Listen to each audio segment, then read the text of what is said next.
traigo aquí a colación para hablar de crónicas que tengan que ver con las epidemias.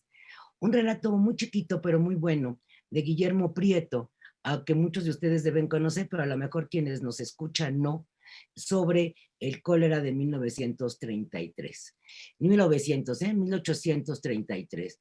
Entonces, aquí tengo abiertas las memorias de mis tiempos y voy a permitirme leer e ir comentando si están de acuerdo. No tardaré mucho porque la crónica es pequeña y estaba buscando una segunda parte que relata y no la encontré, pero voy a leer lo que él describe de este año, porque en mucho se parece a lo que pues, nos acaban de relatar diferentes versiones de lo que se ha vivido este año, nos acaba de comentar Julio, y me llama mucho la atención la similitud entre lo que pasó en aquella epidemia del 33. Sabemos, como bien dijo María, que la del 50 también fue brutal. Acuérdense que entre otros tantos muertos famosos, tenemos a dos enterrados en San Fernando, en el Panteón de San Fernando.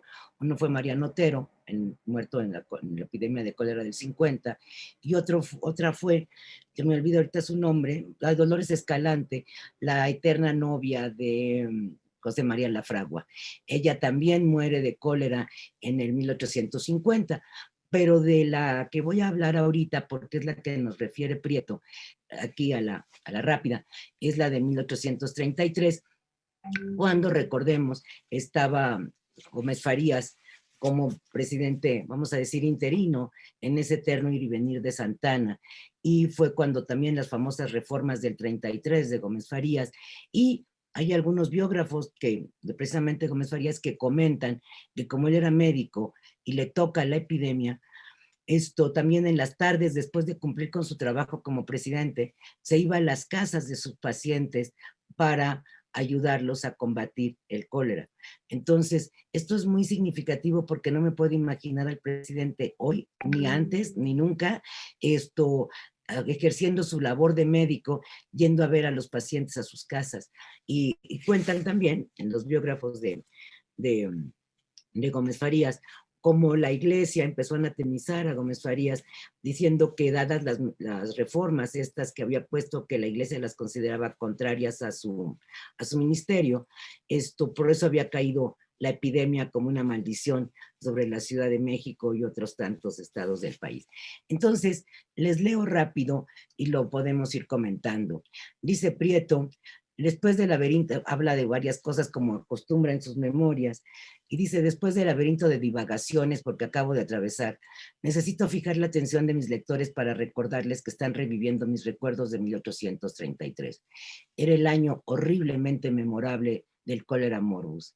Había pasado la fugaz presidencia de Pedraza, de quien se dice que él mismo se concedió su licencia absoluta para dar ejemplo a generales que de nada servían. Había visto México llena sus prisiones y conducidos en cuerda a los hombres más notables por la persecución política. Los pronunciamientos de Escalada, Durán y Arista, todo había pasado sin preocuparme. Lo que dejó imborrable impresión en mi espíritu fue la terrible invasión del cólera en aquel año. Y aquí empiezan las similitudes. Las calles silenciosas y desiertas, en que resonaban a distancia los pasos precipitados de alguno que corría en pos de auxilio. Las banderolas amarillas, negras y blancas, que servían de aviso a la enfermedad, de médicos, sacerdotes y casas de caridad. Las boticas apretadas de gente.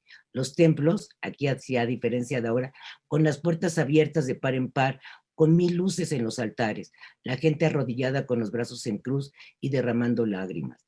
A distancia, el chillido lúgubre de carros que atravesaban llenos de cadáveres, justo lo que nos acaban de narrar. Todo eso se reproduce hoy en mi memoria con colores vivísimos y me hace estremecer. De cuántas escenas desgarradoras fui testigo. Aún recuerdo haber penetrado en una casa por el entonces barrio de La Lagunilla, que tendría como 30 cuartos, todos vacíos, con las puertas que cerraba y abría el viento, abandonados muebles y trastos, espantosa soledad y silencio, como si se hubiese encomendado su custodia al terror de la muerte.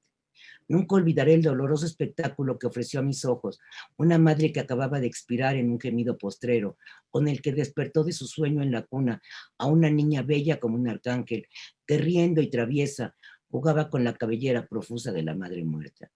De tal manera dominaba el pánico que se anunció que un sabio que vivía en Puente de San Francisco, recuerden que esto sería pues justo el cruce más transitado del día de hoy entre pues en Avenida Juárez y Madero, que vivía en Puente de San Francisco número 4, había descubierto un parche que era preservativo infalible de la epidemia. Esta medicina se atribuye a un químico, don Manuel Herrera. Esto me recuerda mucho también todos los remedios que han surgido ahora. La gente se agolpó de un modo tan ansioso y tumultuoso por aquel fiat de salvación de vida, que fue forzoso poner guardias numerosos en la casa del señor Herrera para evitar un desastre. Pero caten ustedes ahí que el día menos pensado derrama en son de chisme, publica avisos, pega en las esquinas papeles y esparce alarmas a alguien afirmando que los parches eran segurísimos pasaportes a la eternidad. Igual que hoy las famosas fake news que corren por las redes y empiezan a crear pánicos, ¿no? Al día siguiente de este pánico, las calles amanecieron blanqueando como una terrible nevada. Eran los parches que se habían arrancado del cuerpo de las gentes. El pánico había invadido los ánimos de manera que estaban en juego las medicinas y procedimientos más contradictorios. A una mujer del pueblo ordenó el doctor Alarcón una sangría. La mujer interpretó la medicina tomándose un vaso de sangría y el resultado fue magnífico. El médico pedía la sangre y ella le decía que había dejado el vaso vacío. El gobernador, que era el general Martínez, alias Macaco, fulminó un bando con tremendas prohibiciones. Esto es otra cosa. Digo, hoy no hay tremendas prohibiciones, pero los bandos de los gobiernos, ¿no? Con tremendas prohibiciones a las frutas, los figones y comestibles. En este bando hay un anatema contra los chiles rellenos que escalofría. Contaba mi maestro Cardoso con su inagotable chiste, que atravesando un día por la calle del Espíritu Santo, vio a un cochero tendido a la larga en el pescante, devorando una chirimoya que no le cabía en las dos manos. A su lado, y parada en el suelo, estaba su mujer. Mi maestro, ardiendo en santa caridad, dijo al cochero: bárbaro, ¿no ves que te suicidas? ¿No conoces que esa fruta te abre el sepulcro y te lleva a la condenación eterna? Absorto quedó el auriga con el apóstrofe. A medida que mi maestro hablaba, bajaba la mano, se limpiaba los labios y suspiraba contrito. Cuando mi maestro dejó de hablar, exclamó el cochero: es cierto, señor amo, no lo vuelvo a hacer. Y volviéndose a su mujer, continuó: tómatela tú, mi alma, dándole a su mujer la fruta homicida. Los panteones de Santiago, Tlatelolco, San Lázaro y otros rebosaban de cadáveres. De los accesos de terror, de los alaridos de duelo, se pasaba en aquellos lugares a las alegrías locas y a las escenas de escandalosa orgía interrumpida por cantos lúgubres y por ceremonias religiosas. En el interior de las casas, escuchen esto, todo eran fumigaciones, riegos de vinagre y cloruro, calabazas con vinagre detrás de las puertas, la cazuela solitaria del arroz y la parrilla en el brasero, y frente a los santos, velas encendidas. Esto que viene ya es el final del relato. Era una tarde del mes de agosto. Por medida higiénica, todo el equipo de la casa aún estaba en el corredor, cabalgando en sendos mecates o reclinando en inseguras sillas. Mi hermano y yo estábamos ausentes. Mi señora madre, medio paralítica, cuidaba la casa. Cuando menos se pensaba, se descolgó un aguacero estupendo. Corrían los canales, se inundaban las calles y en breves instantes tomó la ciudad el aspecto del lago profundo. Colchones, sábanas, lienzos de todo género y cobertores de todas clases se empaparon sin que se pudiese remediar.